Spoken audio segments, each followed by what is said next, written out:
சும்மாவே நீங்க ஒரு மாநாடு ஒரு இது கூட்டம் பொதுக்கூட்டம் போட்டாலே ஆடல் பாடல் நிகழ்ச்சி வைப்பாங்க. பொண்களை அரைகுட ஆடையில ஆட விட்டுட்டு இது பண்ணுவாங்க. இதுல ஒரு படி மேல போய் ஒரு கூட்டுறவுத்துறை அமைச்சர் பெரிய கருப்பண்ணன் இருக்காரு பாருங்க. அவர் இருக்க ஒரு மேடையில அந்த பெண்கள் ஆடுறாங்க. மேடையை விட்டு இறங்கி வந்து அவருக்கு பக்கத்துல ஆடுறாங்க. அவர் அப்படியே நல்லா என்ஜாய் பண்ணிட்டு இருக்காரு.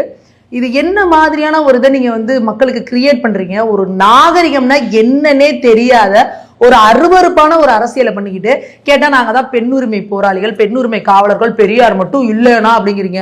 பொம்பளைங்கன்னா உங்களுக்கு என்ன அறகுறையா டான்ஸ் வச்சு ஆடுறதுக்கு தான் நீங்க பெண்களை வச்சிருக்கீங்களா? அப்ப பெண்களை வந்து நீங்க அறிவார்ந்த ஒரு இனமா நீங்க பார்க்க மாட்டீங்களா? அப்ப பெண்களுக்குன்னு மூளை கிடையாது, பெண்களுக்கு அறிவு கிடையாது, திறமை கிடையாது, உழைப்பு கிடையாது. பெண்கள்னா உங்களுக்கு எதுக்கு?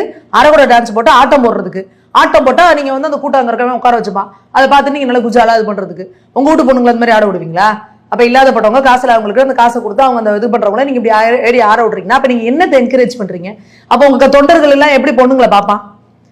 அப்ப இந்த மாதிரி ஒரு இதை பண்ணிக்கிட்டு இது ஒரு கேவலமானதுங்க. அதை பேசக்கூடாது. நீங்க பாருங்க, போயிட்டு ஈவேராக்கெல்லாம் போயிட்டு ஈரோட்டு பூகம்பத்தை போய் பார்த்து வாழ்த்துக்கள் தெரிவிச்சாங்க. அந்த வாழ்த்துக்கள்ங்கிறதுலே ஸ்பெல்லிங் மிஸ்டேக்கு. இதான் இங்க தமிழ் வளர்த்த லட்சணம். துணை முதல்வரோட ட்வீட்ல தமிழ் ஸ்பெல்லிங் மிஸ்டேக்கு. மேம்பாலம் கட்டுறாங்க, மேம்பாலத்துக்கு லாப பாலம் பொழந்துக்கிட்டு லாபம் மாத்தி போடுறாங்க. தமிழே நீங்க வளர்க்கல, பெண்களுக்கும் எதுவும் பண்ணல, சமூக நீதியும் காக்கல. நீங்க சொல்றீங்க சமூக நீதி காத்தவர்கள். என்ன சமூக நீதி கத்துறீங்க? NCRB டேட்டால இப்ப என்ன வந்திருக்கு? SC/ST மக்களுக்கான அதிகபட்ச இது எங்க நடந்துட்டு இருக்குன்னு போட்டிருக்கு. டேட்டா அதிகமா இருக்குன்னு காட்டுது. என்ன பண்றீங்க? பட்டியலின மக்கள் மீதான இது வந்து வன்முறைகள் அதிகமா இருக்கு. இப்ப அவங்க VCKல இருக்கிறவர் MPA பேசுறாரு ரவிக்குமார, பட்டியலின மக்கள் மேல தாக்குதல் நடந்ததுனால அதுக்கான தண்டனைகள் மற்ற மாநிலங்களை கம்பேர் பண்றத விட இங்க தமிழ்நாட்டுல கம்மியா இருக்குங்கிறாங்க. இதெல்லாம் பண்ணிட்டு நீங்க வெறுமன வாயிலேயே வட சுட்டு போலாம் அப்படின்னு நினைச்சீங்கன்னா இப்ப தமிழக மக்களை நீங்க என்ன நினைச்சிட்டு இருக்கீங்க?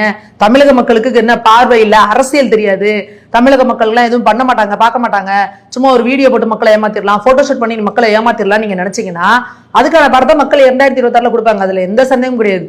நீங்க வந்து அவருக்கு ஒரு டேலாம் வச்சு நீங்க அவர் பெரிய ஐப்பு கொடுக்குற அளவுக்குலாம் இங்க ஒன்னும் ஒரு ஆணியே புடுங்கல அப்படிங்கறத நிதர்சனமான